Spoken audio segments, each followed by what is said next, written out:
New style में flower samosa बनाकर तैयार करेंगे। 2 कप मैदा, अजवाइन थोड़ी-सी, थोड़ा-सा नमक, 2 चम्मच ऑयल मिक्स कर लेंगे, पानी डालकर इसको गूँध लेंगे।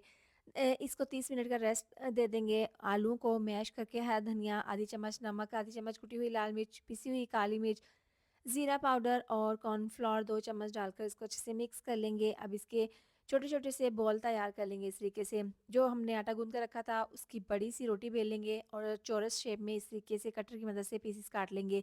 दोनों नोक को इस तरीके से जोड़ लेंगे, तीसरी को भी और चौथी को भी इस तरीके से इसको फ़ोल्ड कर लेंगे। अब इसकी बैक साइड पर दरमियान में पोटैटो बॉल रखें, इस तरीके से चारों कोने इकट्ठे करके इसको आपस में चिपका लें। अब जो नीचे की इसकी नोकें हैं, किनारे हैं, इसको इस तरीके से ऊपर की साइड पर लाकर इसको इस तरीके से फ़ोल्ड करके इसका फ्लावर समोसा तैयार कर लें।